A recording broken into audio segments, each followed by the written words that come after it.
13 लाख बच्चे विधिवत परीक्षा में शामिल हुए और किसी को कोरोना नहीं हुआ। परीक्षा भी संपन्न हो गई, कहीं कोई दिक्कत नहीं आई। यह काम कहीं विदेश में नहीं हुआ है, अपने देश के ही एक प्रांतीय सरकार ने हाई स्कूल और इंटरमीडिएट के 13 लाख बच्चों की परीक्षा संपादित कर दिया और परिवार वाले भी खुश हैं, बच्चे भी खुश हैं और इसका अनुकरण अन्य प्रदेशों के लोग कर रहे हैं, विदेश के लोग भी करेंगे, क्योंकि अमेरिका जैसे देश ने 1 साल के लिए विद्यालयी शिक्षा को बंद कर दिया है। चलिए दोस्तों, बात करता हूँ केरल की।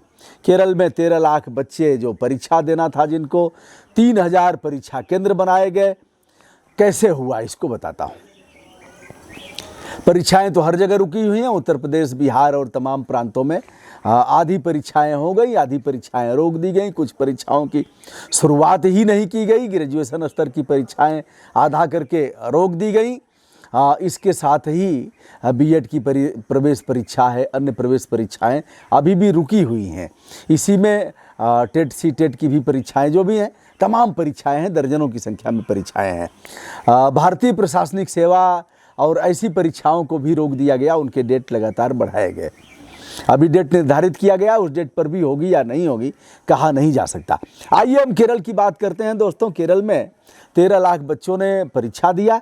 केरल सरकार ने किया क्या था कि यह परीक्षा सुचारू रूप से संपन्न हो गई और किसी बच्चे को संक्रमण नहीं हुआ।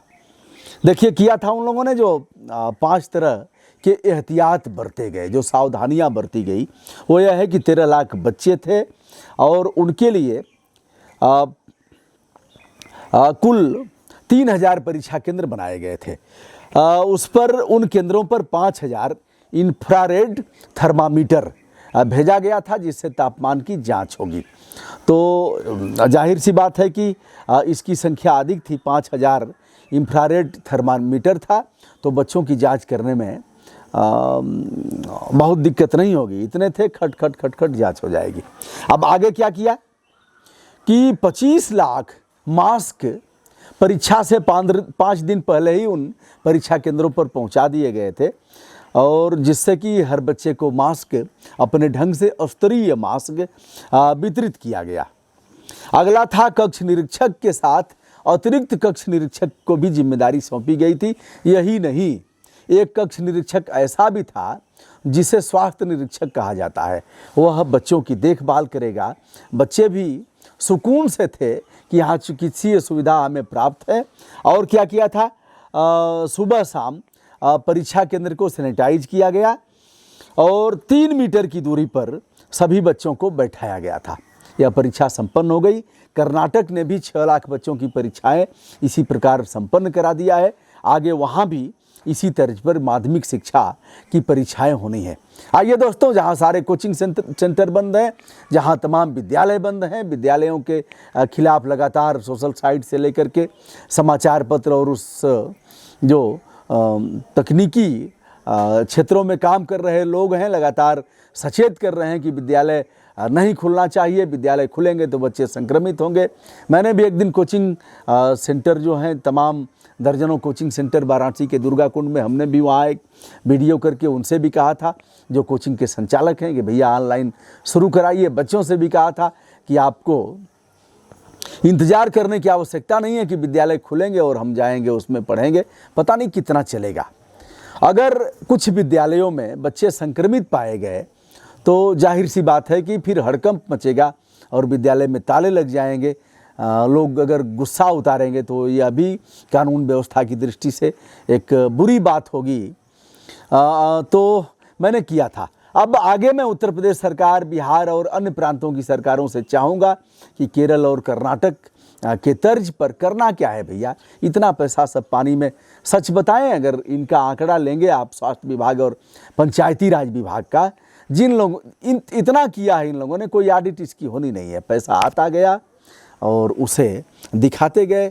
100 मास्क वितरित किया तो 1000 मास्क दिखाएंगे। एक मास्क की कीमत अगर 20 रुपया है तो उसे 150 रुपया में दिखाएंगे। आप देखिएगा सारे मामले प्रकाश में आएंगे।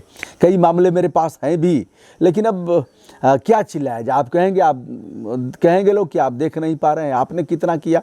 लोग सवाल खड़ा कर देंगे 70 साल में आप क्या कर रहे थे। भैया ये किसी का पैसा नहीं है, किसी के दादा का, ये आम जनता का पैसा है और यह टैक्स हमारे ऊपर ही थोपा जाएगा। ट्रेन का किराया बढ़ेगा, बसों का किराया बढ़ेगा, बिजली का दाम बढ़ेगा, पेट्रोल और डीजल का दाम बढ़ रहा है, गैस सिलेंडर का दाम लगातार बढ़ता ही गया, उसे बढ़ाएंगे। तमाम जो चीज़ें हैं आम जन के उपभोग की चीज़ें सब पर बढ़ेगा और जनता से ही वसूलेंगे, और कोई आय का कौन सा साधन है। तो इस तरह से वसूलेंगे। दोस्तों केंद्र सरकार से, भारत सरकार से चाहूँगा, कई बार इनका आया, प्राथमिक विद्यालयों में तो यह करा नहीं पाएंगे। उत्तर प्रदेश के जो प्राथमिक विद्यालय हैं कमोबेश यही स्थिति बिहार की है, कहीं भी नेट इनका चलेगा नहीं। नेट से अभिप्राय है वाईफाई की सुविधा कहीं नहीं है। इनके जो वह है नेट है वह गोल गोल घूमेगा, ऐसे ऐसे घूमता रहेगा। कदाचित कहीं पकड़ लिया तो मैं नहीं कह सकता, अभी पकड़ेगा तब तक फिर छोड़ देगा, फिर गोल गोल घूमेगा ऐसे।